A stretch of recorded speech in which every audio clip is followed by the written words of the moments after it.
I knew it was coming long before it got there. Every symptom was in sight. I had grown fidgety, and sat fearful of something overpoweringly impending.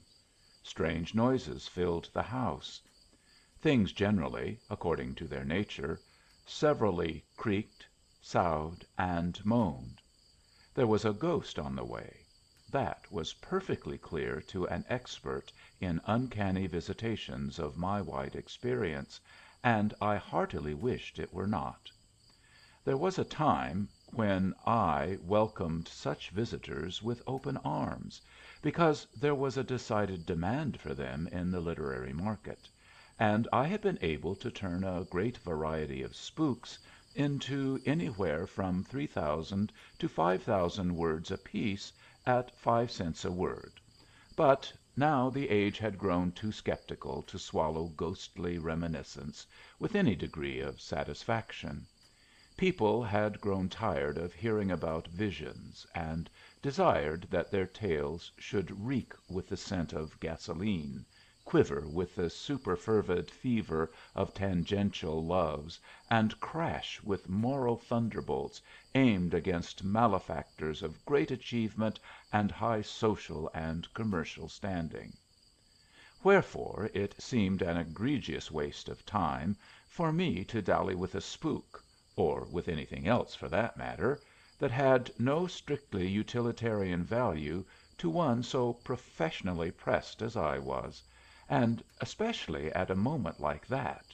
It was Christmas morning, and the hour was 28 minutes after 2, when I was so busy preparing my "Ode to June," and trying to work out the details of a midsummer romance in time for the market for such productions early in the coming January. And right in the midst of all this pressure there rose up these beastly symptoms of an impending visitation. At first I strove to fight them off, but as the minutes passed they became so obsessively intrusive that I could not concentrate upon the work in hand, and I resolved to have it over with. "Oh, well," said I, striking a few impatient chords upon my typewriting machines, "if you insist upon coming, come, and let's have done with it." I roared this out, addressing the dim depths of the adjoining apartment, whence had risen the first dank apprehension of the uncanny something that had come to pester me. "This is my busy night," I went on, when nothing happened in response to my summons, "and I give you fair warning that, however psychic I may be now, I've got too much to do to stay so much longer. If you're going to haunt, haunt." It was in response to this appeal that the thing first manifested itself to the eye. It took the shape first of a very slight veil of green fog, which shortly began to swirl slowly from the darkness of the other room, through the intervening portieres, into my den. Once within, it increased the vigor of its swirl, until almost before I knew it there was spinning immediately before my desk something in the nature of a misty maelstrom, buzzing around like a pinwheel in action. "Very pretty indeed," said I, a trifle sarcastically, refusing to be impressed. "But I don't care for pyrotechnics. I suppose," I added flippantly, "that you are what might be called a mince pyrotechnic, eh?" Whether it was the quality of my jest, or some other inward pang due to its gyratory behavior that caused it, I know not, but as I spoke a deep groan issued from the centre of the whirling mist, and then out of its indeterminateness there was resolved the hazy figure of an angel. Only she was an intensely modern angel. She wore a hobble skirt instead of the usual flowing robes of ladies of the supernal order, and her halo, instead of hovering over her head as used to be the correct manner of wearing these hard won adornments, had perforce become a mere golden fillet, binding together the great mass of finger curls and other distinctly yellow capillary attractions that stretched out from the back of her cerebellum for 2 or 3 feet, like a monumental Psyche knot. I could hardly restrain a shudder as I realized the theatric quality of the lady's appearance, and I honestly dreaded the possible consequences of her visit. We live in a tolerably censorious age, and I did not care to be seen in the company of such a peroxidized vision as she appeared to be. "I am afraid, madam," said I, shrinking back against the wall as she approached, "I am very much afraid that you have got into the wrong house. Mr. Slatherberry, the theatrical manager, lives next door." She paid no attention to this observation, but, holding out a compelling hand, bade me come along with her, her voice having about it all the musical charm of an oboe suffering from bronchitis. "Not in a year of Sundays I won't," I retorted. "I am a respectable man, a steady church goer, a trustee for several philanthropic institutions, and a Sunday school teacher. I don't wish to be impolite, but really, madam, rich as I am in reputation, I am too poor to be seen in public with you." "I am a spirit," she began. "I'll take your word for it," I interjected, and I could see that she told the truth, for she was entirely diaphanous, so much so, indeed, that one could perceive the piano in the other room with perfect clarity through her intervening shadiness. "It is, however, the unfortunate fact that I have sworn off spirits." "None the less," she returned, her eyes flashing and her hand held forth peremptorily, "you must come. It is your predestined doom." My next remark I am not wholly clear about, but as I remember it, it sounded something like, "I'll be doomed if I do," whereupon she threatened me. "It is useless to resist," she said. "If you decline to come voluntarily, I shall hypnotize you and force you to follow me. We have need of you." "But, my dear lady," I pleaded, "please have some regard for my position. I never did any of you spirits any harm. I've treated every visitor from the spirit land with the most distinguished consideration, and I feel that you owe it to me to be regardful of my good name. Suppose you take a look at yourself in yonder looking glass, and then say if you think it fair to compel a decent, law abiding man, of domestic inclinations like myself, to be seen in public with well, with such a looking head of hair as that of yours." My visitor laughed heartily. "Oh, if that's all," she said, amiably, "we can arrange matters in a jiffy. Your wife possesses a hooded mackintosh, does she not? I think I saw something of the kind hanging on the hat rack as I floated in. I will wear that if it will make you feel any easier." "It certainly would," said I. "But see here, can't you scare up some other cavalier to escort you to the haven of your desires?" She fixed a sternly steady eye upon me for a moment. "Aren't you the man who wrote the lines, 'The world's a green and gladsome ball, And love's the ruler of it all, And life's the chance vouchsafed to me For deeds and gifts of sympathy'?" "Didn't you write that?" she demanded. "I did, madam," said I, "and I meant every word of it, but what of it? Is that any reason why I should be seen on a public highway with a lady ghost of your especial kind?" "Enough of your objections," she retorted firmly. "You are the person for whom I have been sent. We have a case needing your immediate attention. The only question is, will you come pleasantly and of your own free will, or must I resort to extreme measures?" These words were spoken with such determination that I realized that further resistance was useless, and I yielded. "All right," said I. "On your way. I'll follow." "Good!" she cried, her face wreathing with a pleasant little Nile green smile. "Get the mackintosh and we'll be off. There's no time to lose," she added, as the clock in the tower on the square boomed out the hour of three. "What is this, anyhow?" I demanded, as I helped her on with the mackintosh, and saw that the hood covered every vestige of that awful coiffure. "Another case of Scrooge?" "Sort of," she replied, as, hooking her arm in mine, she led me forth into the night. We passed over to Fifth Avenue, and proceeded uptown at a pace which reminded me of the active gait of my youth. My footsteps had grown unwontedly light, and we covered the first 10 blocks in about 3 minutes. "We don't seem to be headed for the slums," I panted.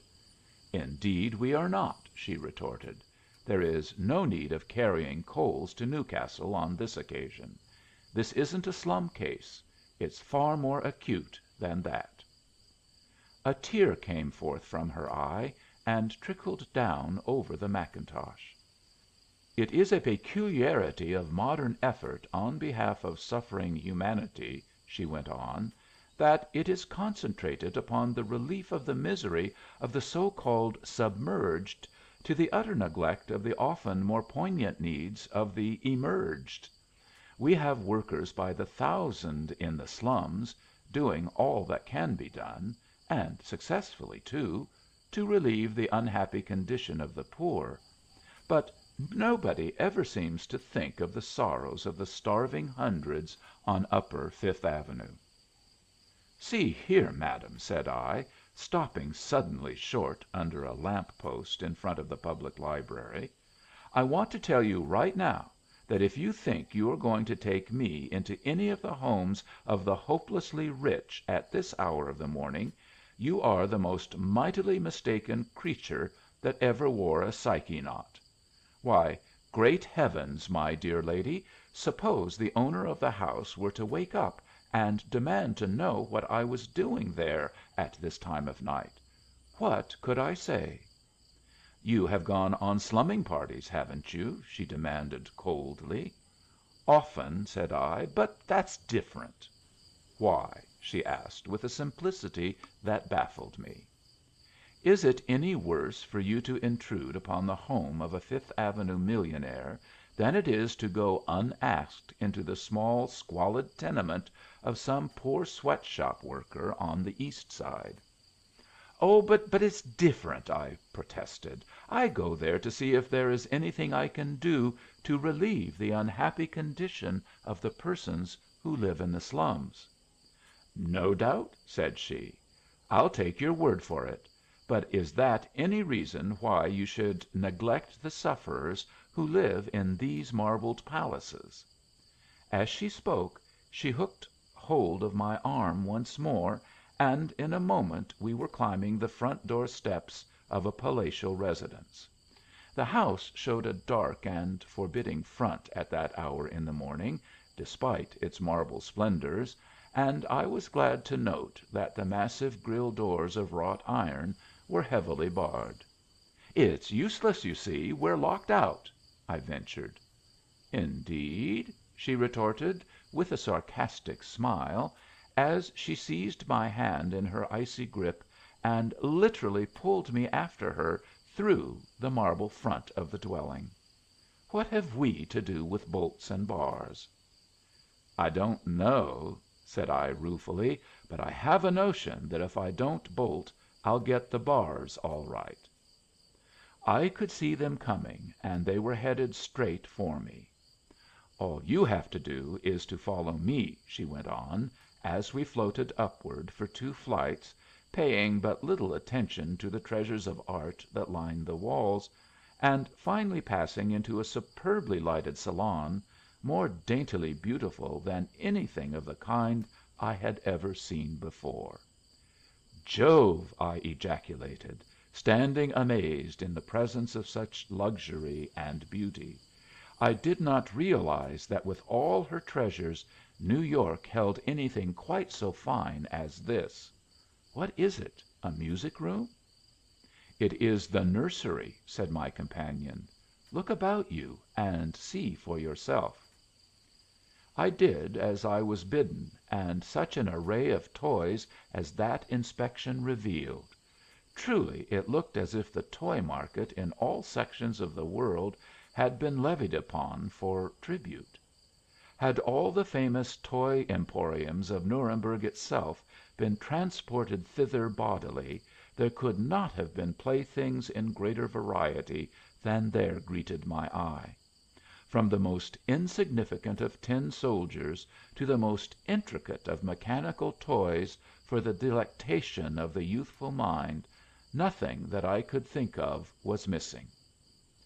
The tin soldiers, as ever, had a fascination for me, and in an instant I was down upon the floor, ranging them in their serried ranks, while the face of my companion wreathed with an indulgent smile. "You'll do," said she, as I loaded a little spring cannon with a stub of a lead pencil, and bowled over half a regiment with one well directed shot. "These are the finest tin soldiers I ever saw!" I cried with enthusiasm. "Only they're not tin," said she. "Solid silver, every man jack of them, except the officers; they're made of platinum." "And will you look at that little electric railroad!" I cried, my eye ranging to the other end of the salon. "Stations, switches, danger signals, cars of all kinds, and even miniature Pullmans, with real little berths that can be let up and down. Who is the lucky kid who's getting all these beautiful things?" "Sh!" she whispered, putting her finger to her lips. "He is coming. Go on and play. Pretend you don't see him until he speaks to you." As she spoke, a door at the far end of the apartment swung gently open, and a little boy tiptoed softly in. He was a golden haired little chap, and I fell in love with his soft, dreamy eyes the moment my own rested upon them. I could not help glancing up furtively to see his joy over the discovery of all these wondrous possessions; but alas, to my surprise, there was only an unemotional stare in his eyes as they swept the aggregation of childish treasures. Then on a sudden he saw me, squatting on the floor, setting up again the army of silver warriors. "How do you do?" he said gently, but with just a touch of weariness in his sad little voice. "Good morning, and a Merry Christmas to you, sir," I replied. "What are you doing?" he asked, drawing near, and watching me with a great deal of seeming curiosity. "I am playing with your soldier," said I. "I hope you don't mind." "Oh, no, indeed," he replied. "But what do you mean by that? What is playing?" I could hardly believe my ears. "What is what?" said I. "You said you were playing, sir," said he, "and I don't know exactly what you mean."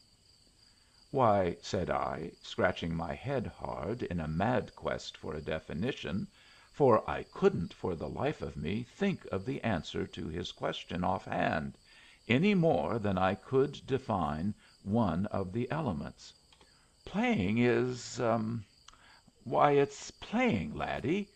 Don't you know what it is to play?" "Oh yes," said he. "It's what you do on the piano. I've been taught to play on the piano, sir." "Oh, but this is different," said I. "This kind is fun. It's what most little boys do with their toys." "You mean breaking them?" said he. "No, indeed," said I. "It's getting all the fun there is out of them." "I think I should like to do that," said he, with a fixed gaze upon the soldiers. "Can a little fellow like me learn to play that way?" "Well, rather, kiddie," said I, reaching out and taking him by the hand. "Sit down here on the floor alongside of me, and I'll show you." "Oh no," said he, drawing back. I can't sit on the floor. I'd catch cold." "Now, who under the canopy told you that?" I demanded, somewhat impatiently, I fear. "My governess, and both my nurses, sir," said he. "You see, there are draughts." "Well, there won't be any draughts this time," said I. "Just you sit down here, and we'll have a game of marbles. Ever play marbles with your father?" "No, sir," he replied. "He's always too busy, and neither of my nurses has ever known how." "But your mother comes up here and plays games with you sometimes, doesn't she?" I asked. "Mother is busy too," said the child.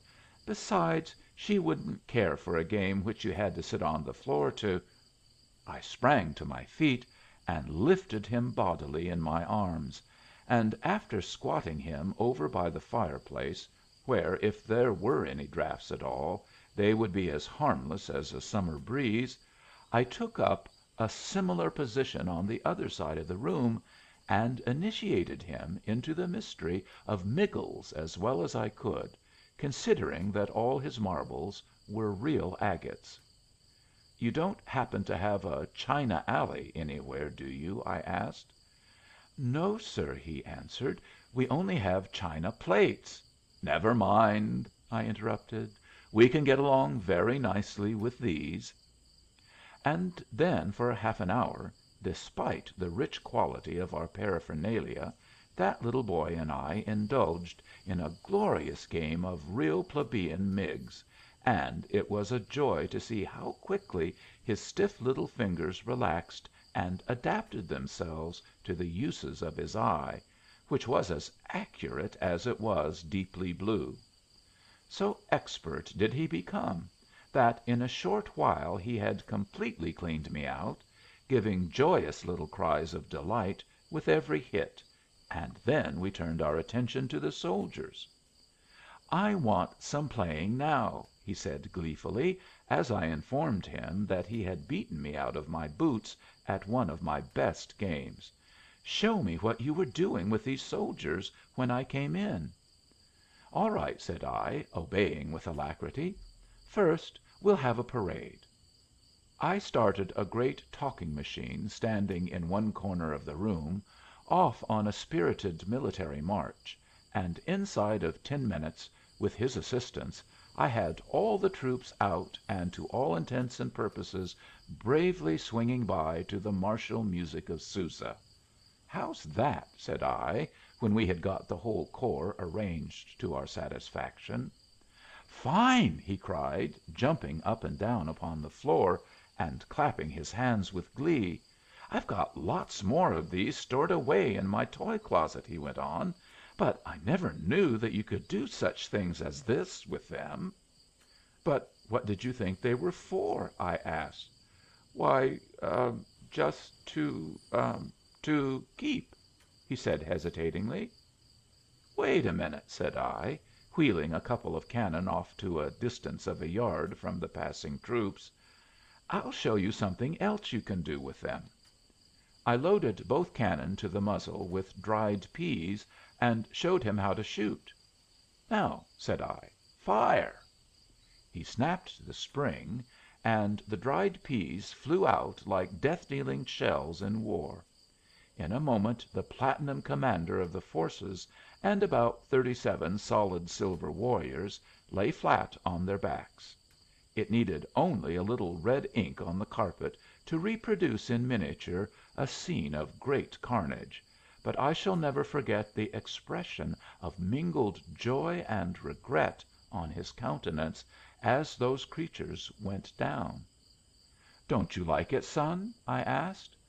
"I don't know," he said, with an anxious glance at the prostrate warriors. "They aren't deaded, are they?" "Oh, of course not," said I, restoring the presumably defunct troopers to life by setting them up again. "The only thing that'll dead a soldier like this is to step on him. Try the other gun."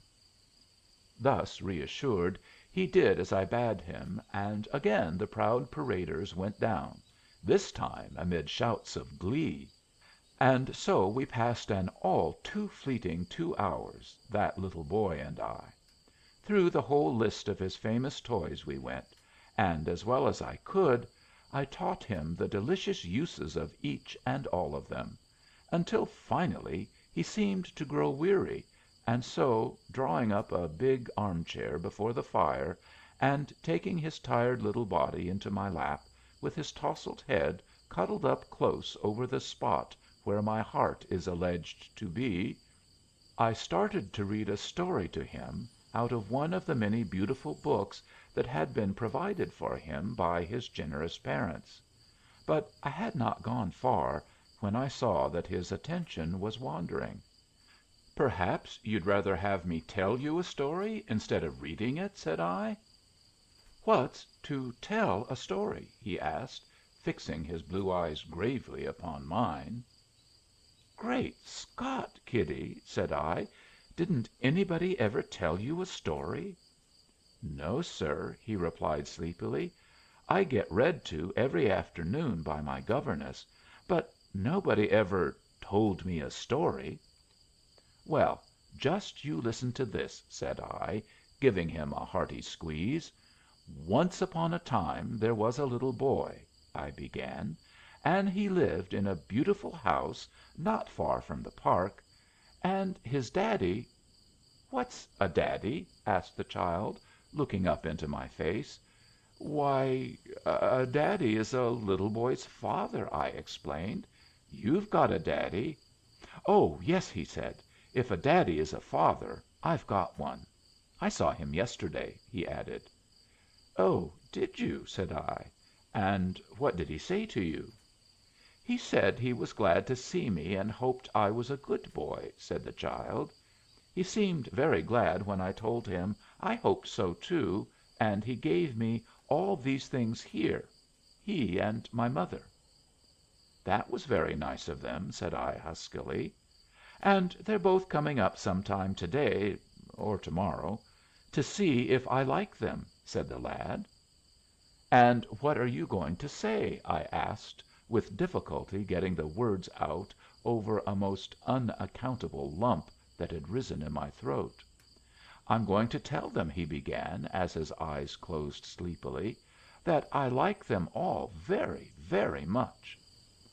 "And which one of them all do you like the best?" said I. He snuggled up closer in my arms, and, raising his little head a trifle higher, he kissed me on the tip end of my chin, and murmured softly as he dropped off to sleep, "You." "Good night," said my spectral visitor as she left me, once more bending over my desk, whither I had been retransported without my knowledge, for I must have fallen asleep too, with that little boy in my arms. "You have done a good night's work." "Have I?" said I, rubbing my eyes to see if I were really awake. "But tell me, who was that little kiddie, anyhow?" "He?" she answered with a smile. "Why, he is the child who has everything but—" And then she vanished from my sight. "Everything but what?" I cried, starting up and peering into the darkness into which she had disappeared. But there was no response, and I was left alone to guess the answer to my question.